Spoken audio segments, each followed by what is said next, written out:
Bom, nós estamos agora no YouTube e queremos dar uma palavra de saudação a quem vai nos assistir através desse canal da nossa igreja e das redes que estão, onde está sendo compartilhado esse vídeo. Para nós é um ministério, né? Porque tem abençoado pessoas, a gente tem lido alguns comentários que mandam para a gente, e essa palavra tem trazido frutos. Em algum lugar o Espírito de Deus está falando aos corações. Nós estamos numa série, né? Começamos no domingo passado, estamos falando dos tempos de incerteza. Tempos difíceis que a gente está vivendo, não é verdade? Que tempos estranhos. A época que nós vivemos é própria das incertezas, é característico desse tempo. Nós tivemos um tempo das certezas, que foi lá no século XVII, quando se estabeleciam os dogmas, as certezas absolutas.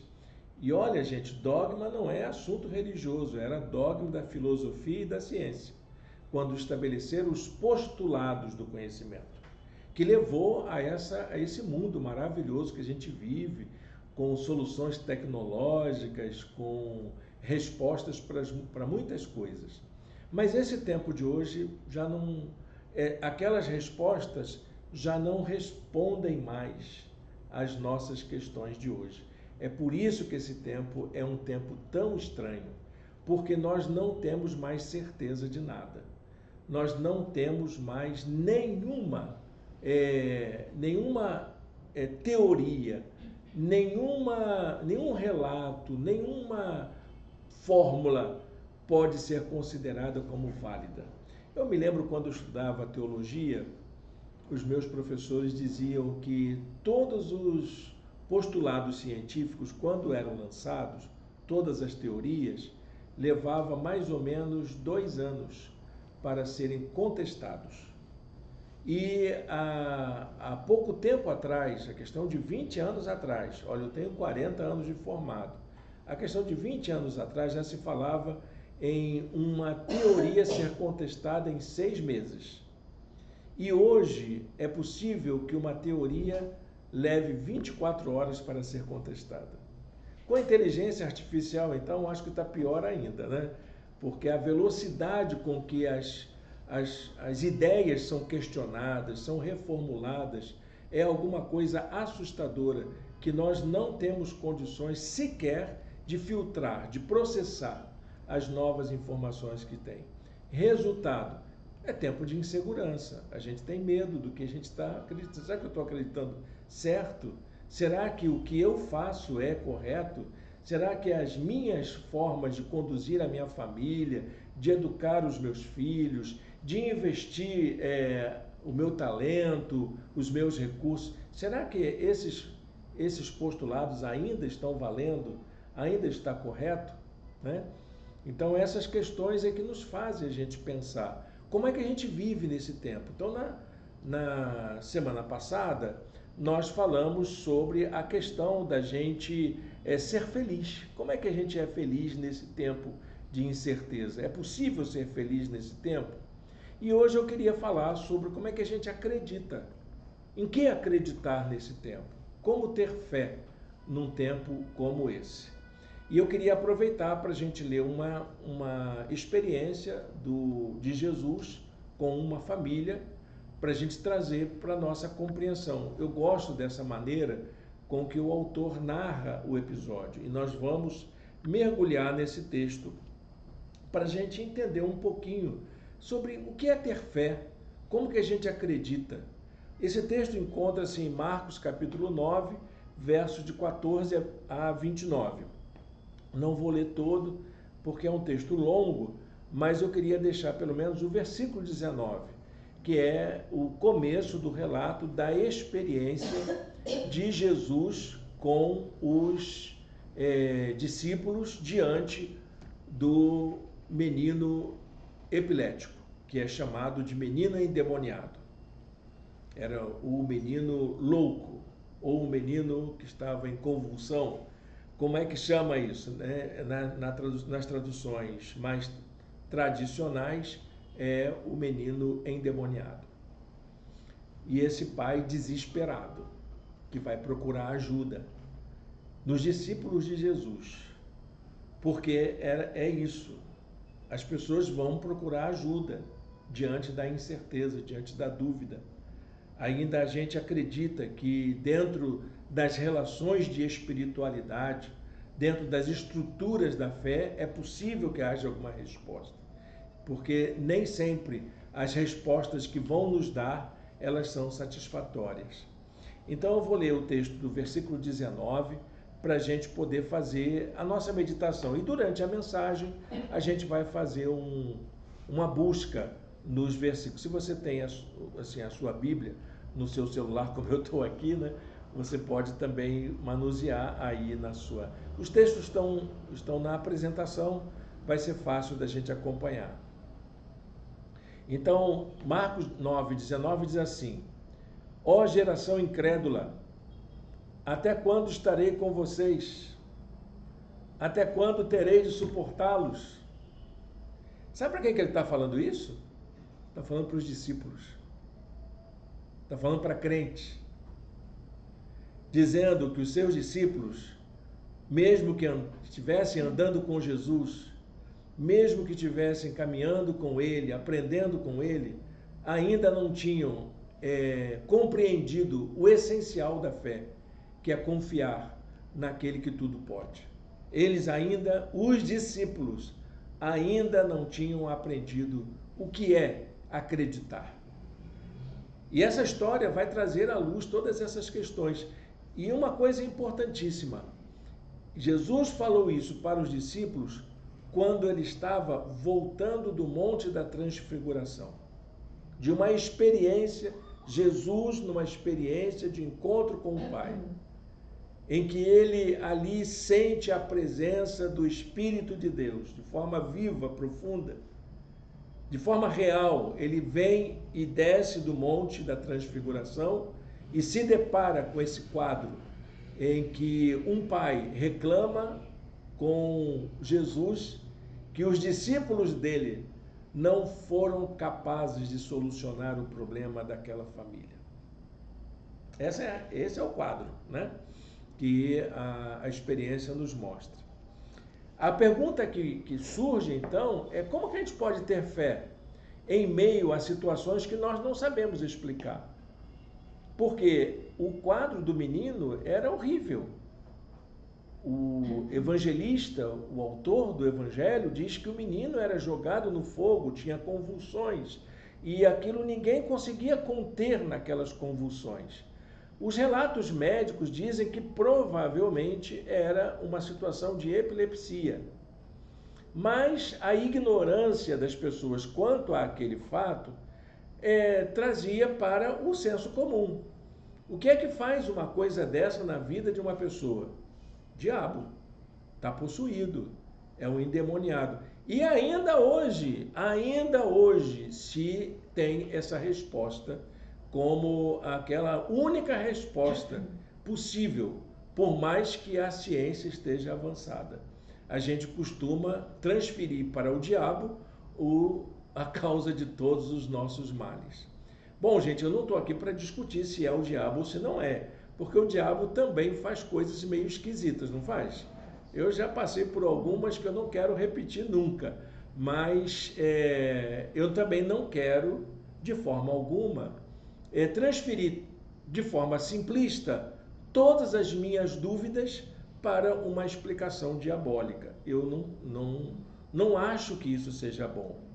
Então, como é que a gente vai desenvolver uma fé nesse tempo? Esse tempo nosso é um tempo que a gente chama de ceticismo. Sabe o que é ceticismo? É a pessoa que está vendo, mas não acredita. Ou então diz, só acredito vendo. Eu vendo, não acredito. Né? Tem esse meme aí que de vez em quando colocam, né? Eu só acredito vendo. Aí, eu vendo, não acredito. É o ceticismo, que é aquele que mesmo vendo, não acredita. Mesmo tendo certeza. O cético era um movimento da filosofia grega antiga, em que os pensadores diziam assim, olha, por mais que eu encontre uma verdade que possa ser absoluta, eu vou desconfiar, porque por detrás de uma verdade há sempre uma outra verdade. Isso era o modelo do ceticismo clássico lá da filosofia grega. Ele existe ainda? Existe, mas nessas circunstâncias de hoje, como alguma coisa que parece que não é suficiente para que a gente possa acreditar. Há pessoas que preferem acreditar no sobrenatural do que acreditar naquilo que está sendo colocado diante dos seus olhos. É impressionante esse tempo.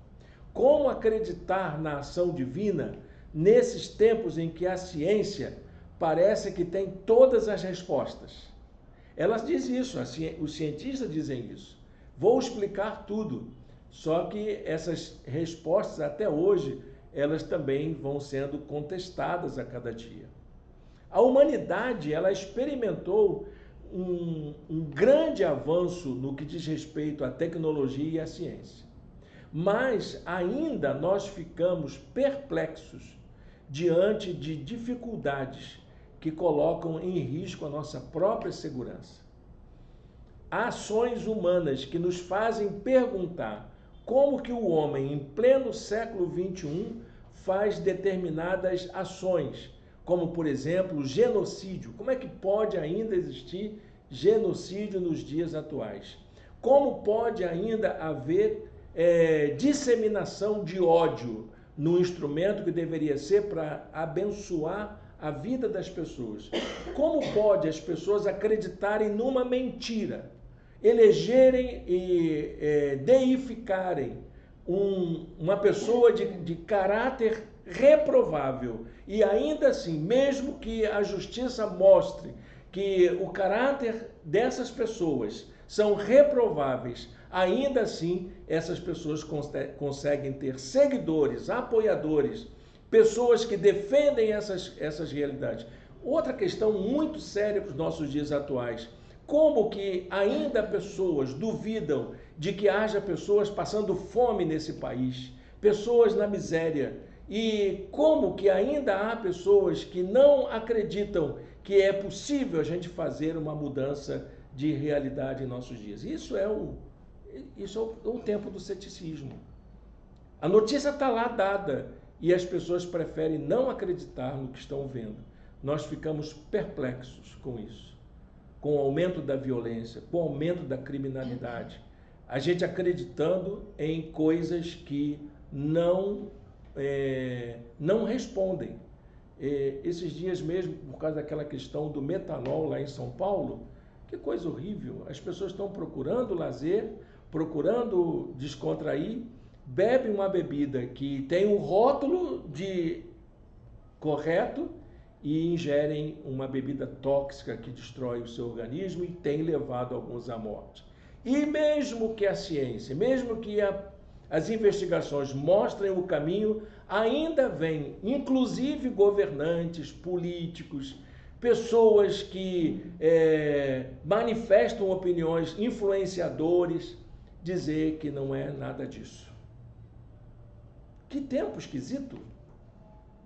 Nem ir no barzinho da esquina para você tomar uma para poder descontrair, você pode mais. Você não tem mais segurança em nada. A história dessa cura do menino endemoniado seria hoje vista como algo inexplicável. Como explicar isso?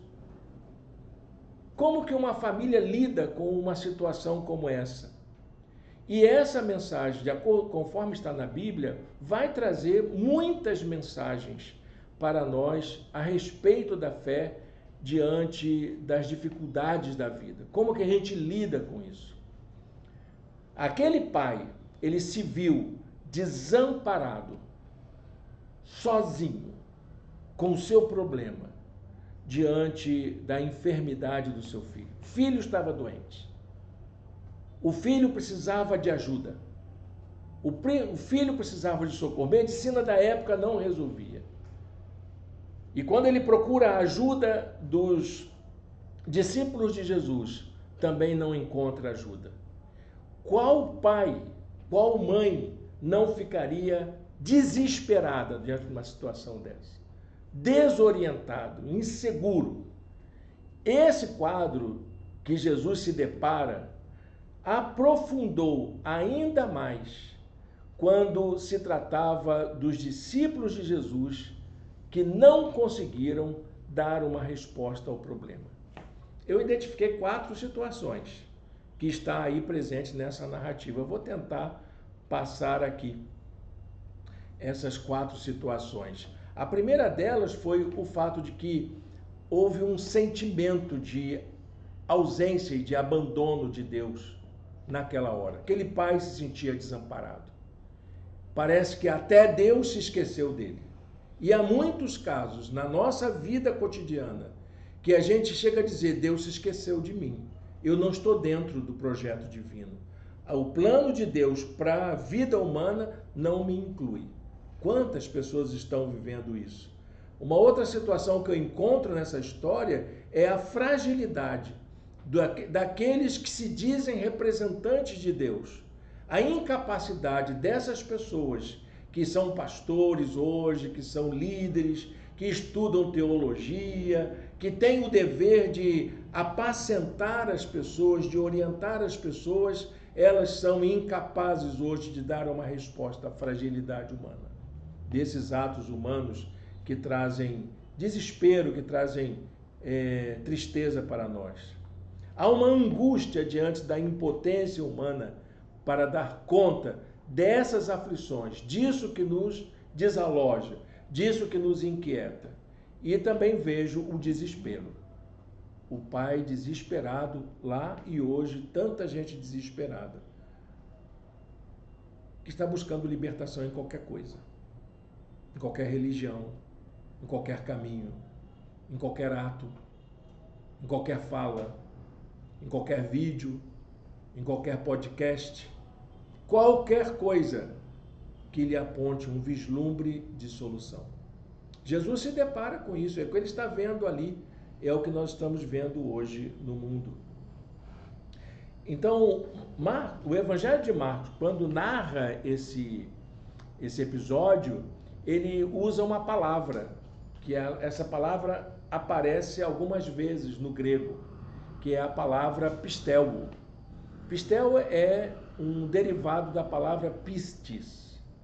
Pistis é uma palavra, assim, um radical básico, que pode dar tanto o conhecimento, que vai dar o episteme, que é a ciência, ou pode dar até mesmo a palavra da fé, da crença, que é o próprio pistis. Essa palavra traduzida, ela quer dizer fé.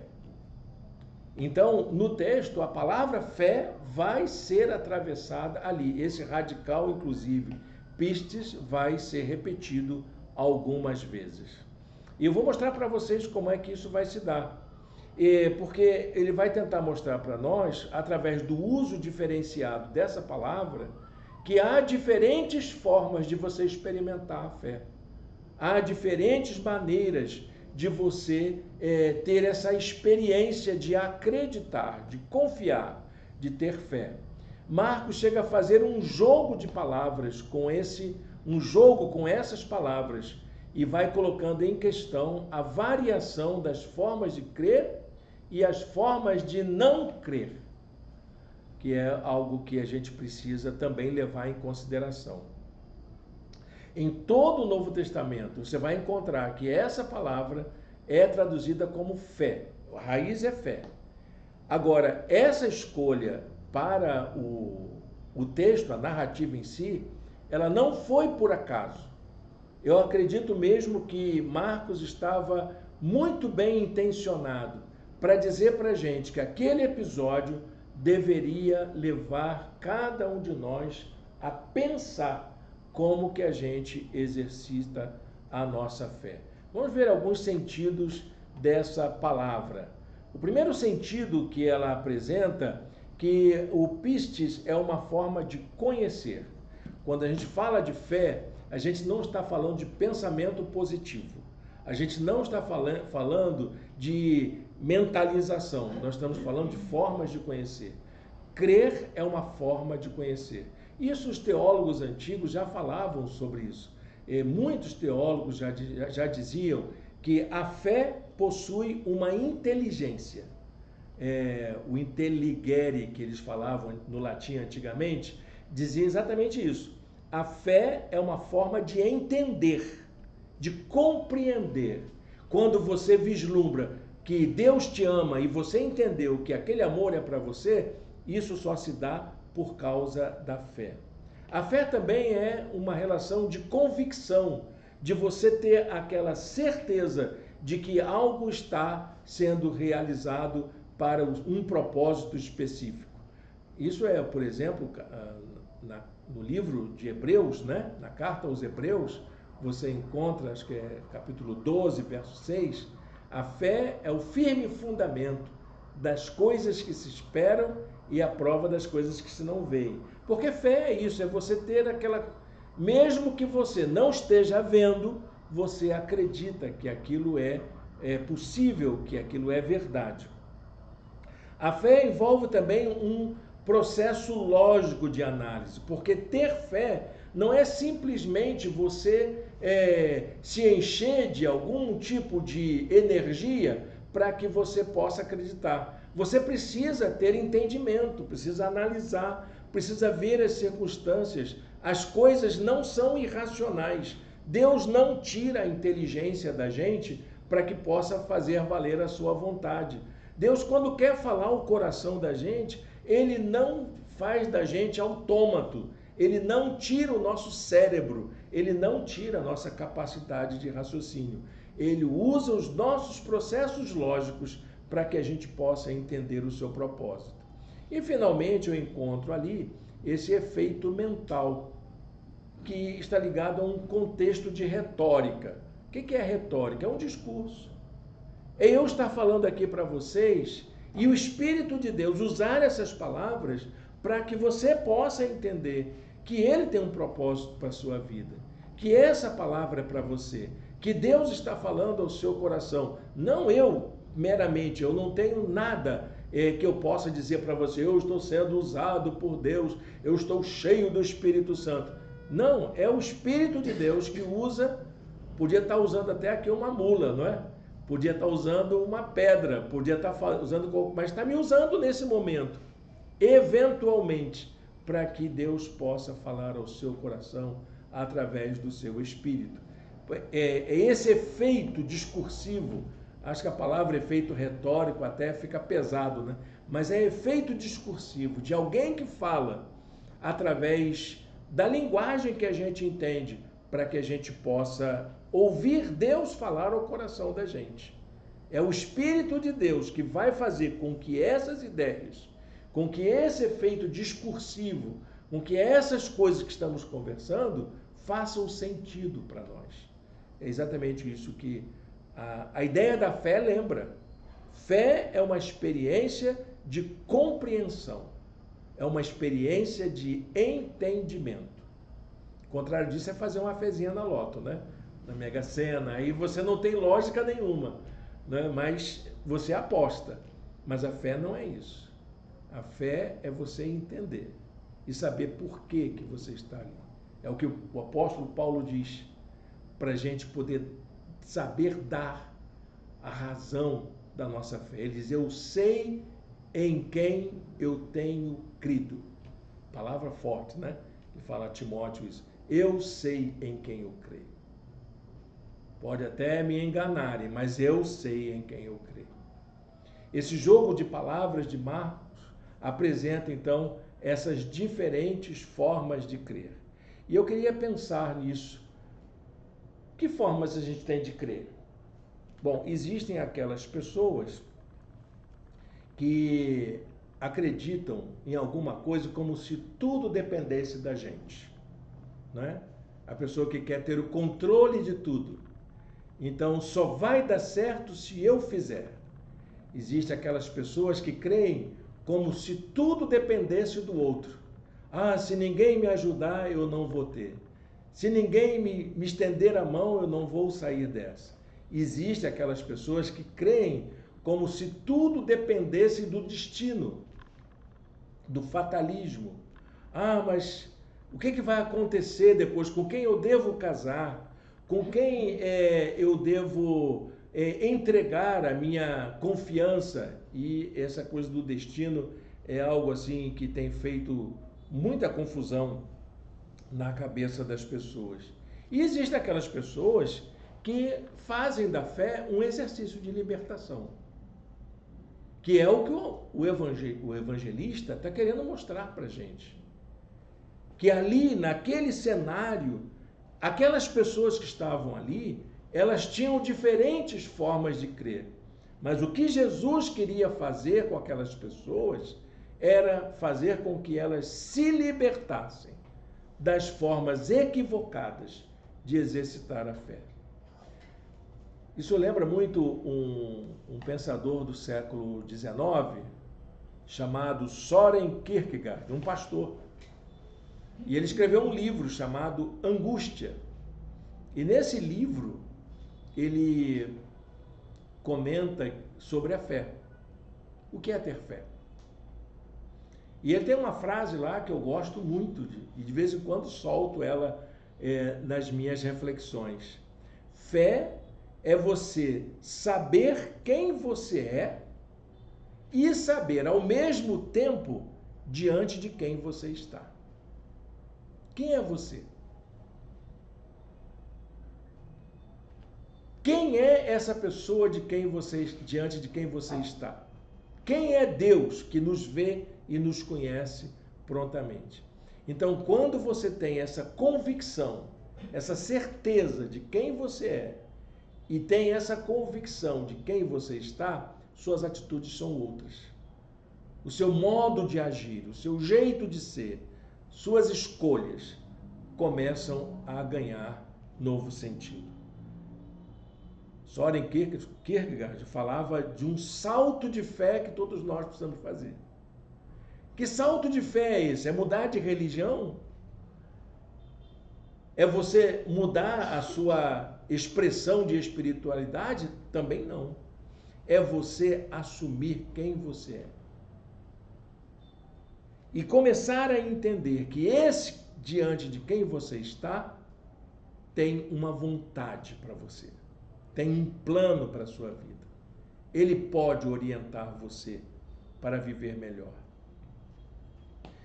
Então, é como se aquela proposta de fé que Jesus chama ao Pai faz com que ele saia daquele estado em que ele se sente desamparado, angustiado, aquelas palavrinhas todas que eu coloquei anteriormente, né?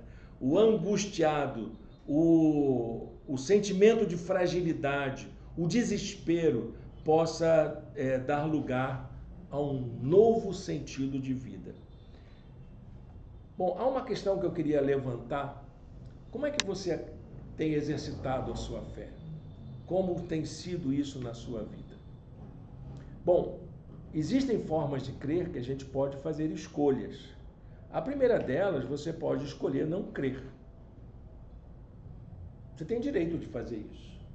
Você pode até rejeitar a fé.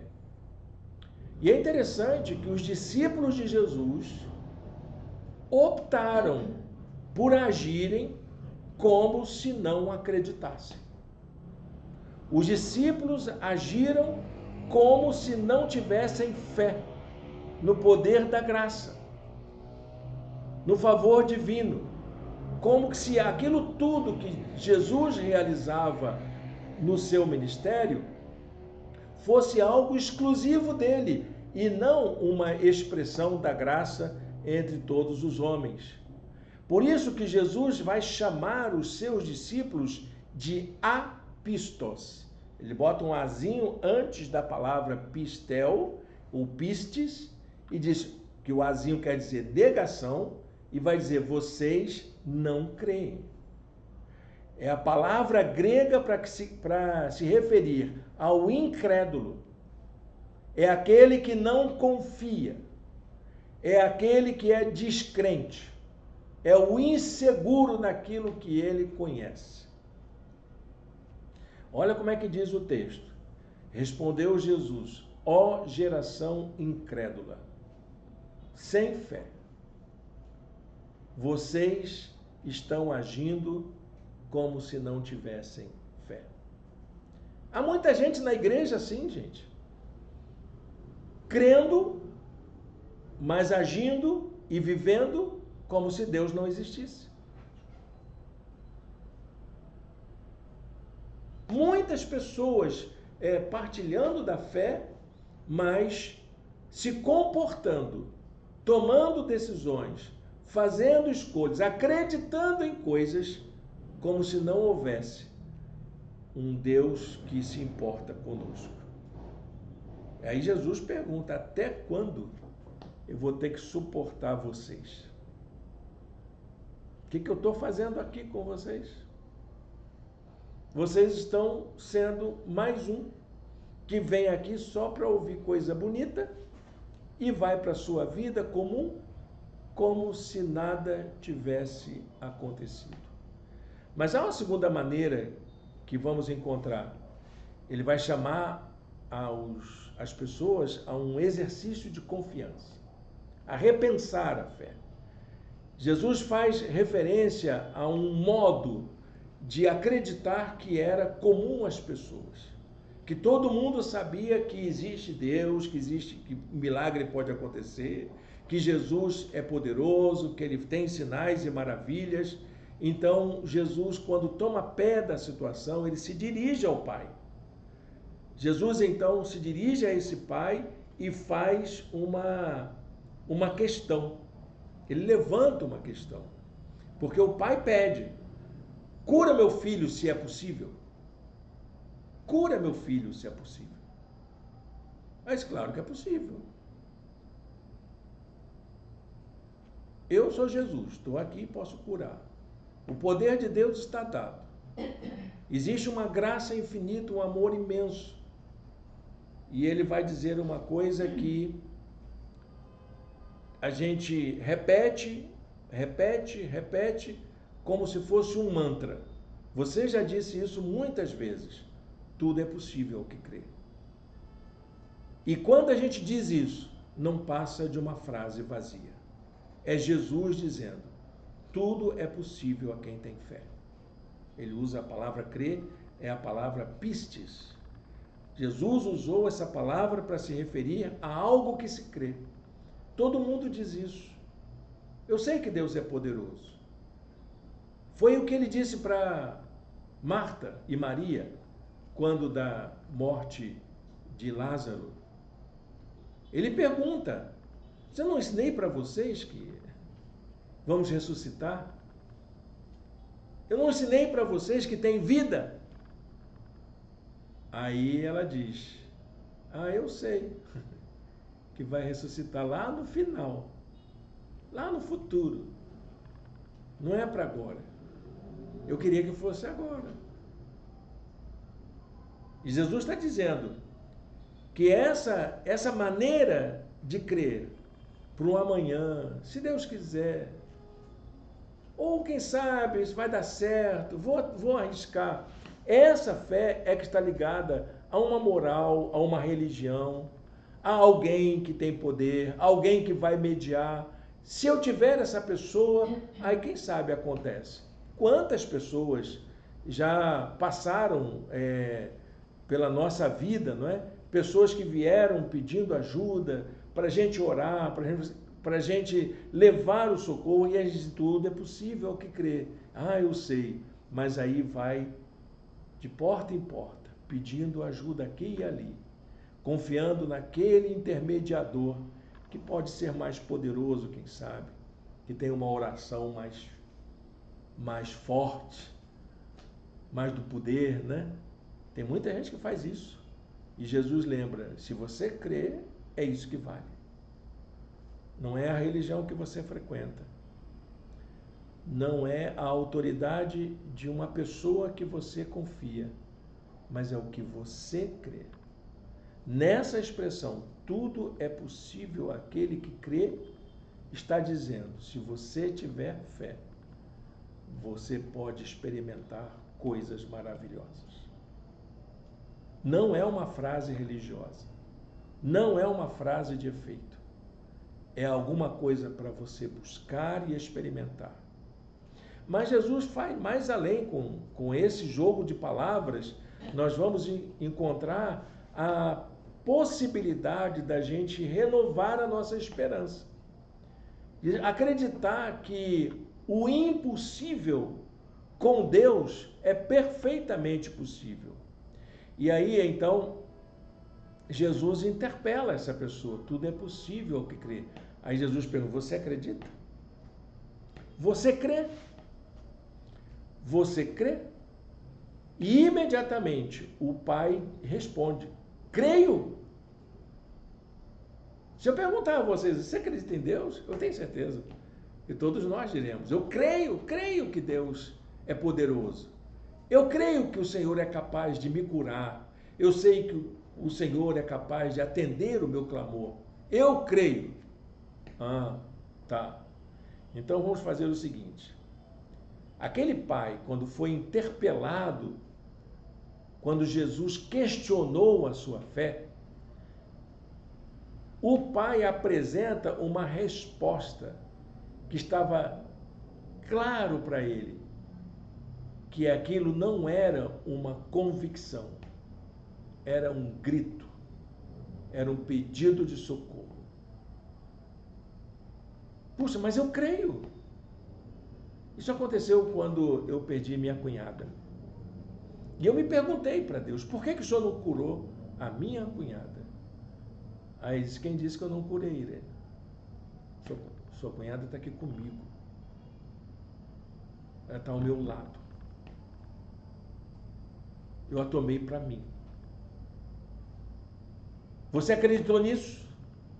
Em todo momento que você caminhou com ela, era interessante que as pessoas achavam até que eu era o marido e não meu irmão.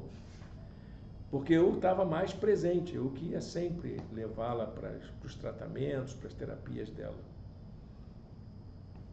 E às vezes a gente quer aquela resposta que a gente quer, não aquela que Deus quer dar.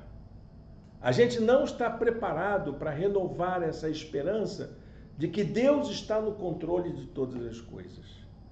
O pai usa a palavra crer com o sentido de uma convicção, mas na verdade o que ele está fazendo é um grito da alma. Eu quero ter uma fé dessa convicção que eu estou dizendo. Eu creio que tudo é possível. E aí então vem uma outra frase que talvez seja aquela que demanda da gente uma decisão nossa, que é a gente manifestar para o Senhor um desejo de mudar esse tipo de crença. Essa crença que a gente tem do dia a dia, essa coisa que virou a nossa rotina. A fé como um cotidiano, uma coisa que a gente faz como quem toma café da manhã, faz as atividades do dia, se acostuma com ela. A gente se acostuma com isso e não experimenta coisas mais profundas. Aquele pai apresenta para Jesus a sua fragilidade. Ele vai usar de novo uma palavra que Jesus usou para condenar os seus discípulos, que é o apistes, o incrédulo. Ele disse, eu sou mais incrédulo do que esses incrédulos dos seus discípulos. Ele usa essa palavra incrédulo, que significa falta de fé, como retrato da sua fraqueza espiritual. Eu creio, mas o modo que eu creio não é suficiente para eu dar conta desse problema. Sua expressão não era de quem rejeita a fé, mas de quem a busca, de quem deseja experimentar uma mudança de vida. Por isso ele diz, ajuda-me a vencer a minha incredulidade. Eu quero ter fé de forma autêntica, de forma viva. Eu quero que isso oriente a minha visão de mundo. Eu quero que isso aprofunde a minha experiência de Deus. Há uma uma quinta situação, né? A gente viu 4, mas há uma quinta situação em que Marcos usa a palavra grega para apontar um novo sentido no ato de crer. Eu queria, com isso, inclusive, concluir a nossa reflexão. Jesus nos chama a ter fé por causa da proposta de vida dele, seu ensino. É por isso que ele chama a ter fé. Eu estou ensinando a vocês algo novo, a um modo de vida novo. E eu estou demonstrando para vocês um novo modo de se relacionar com Deus que nos ama. Então, essa proposta de vida, de ensino de Jesus, e também o amor divino revelado no modo em que Deus se encarna na pessoa do Filho, na forma em que Jesus assume a cruz do Calvário, na forma como ele vence a morte na ressurreição, é disso que ele está chamando a gente para participar. E ele vai dizer para aqueles discípulos incrédulos e para aquele pai fragilizado: eu lhes asseguro, quem ouve a minha palavra e crê naquele que me enviou, tem a vida eterna, vai viver plenamente. Não tem mais que ter medo, porque não será condenado. E nem a morte será suficiente para poder nos conter, porque já passou da morte para a vida. Amém? Queria convidar você a orar. Eu não sei, todos nós temos nossas lutas, né? Nossas dificuldades, todos nós enfrentamos nossos problemas. E eu quero convidar você a colocar sua vida diante de Deus e poder dizer como aquele pai, Senhor, me ajuda a vencer as dificuldades que eu tenho de viver a minha fé. Essa minha incredulidade que se manifesta na maneira como eu lido com a minha vida. Vamos falar com Deus? Senhor Deus e Pai, muito obrigado por esta palavra, muito obrigado por esta noite, Senhor, muito obrigado pelo encontro dos teus filhos aqui. E, ó Deus bendito, que nesta hora nós possamos permitir que teu Espírito inunde o nosso ser, trazendo, ó Deus, uma experiência renovadora da nossa fé no Senhor. Ó Deus, fortalece-nos, ó Pai, para que nós possamos vencer essa nossa incredulidade, esse nosso jeito tão estranho de lidarmos com os nossos problemas como se não tivéssemos a confiança no teu poder. Nos ajuda, Senhor, a viver a nossa fé no nosso dia a dia. Que ela fique, ó Deus, impregnada na nossa maneira de pensar, na nossa maneira de ser, na nossa maneira de ver o mundo, Senhor. E que nós possamos, ó Deus, sermos transformados pelo poder do Senhor, para experimentarmos o teu melhor para nós. No nome de Jesus, amém. Amém, meus irmãos e irmãs. Bom, estou chegando ao final da gravação, nós temos agora nosso momento de ceia, então eu vou encerrar a gravação aqui e agradecer aos nossos queridos que nos assistem, que Deus possa abençoar a todos e todas nesta noite.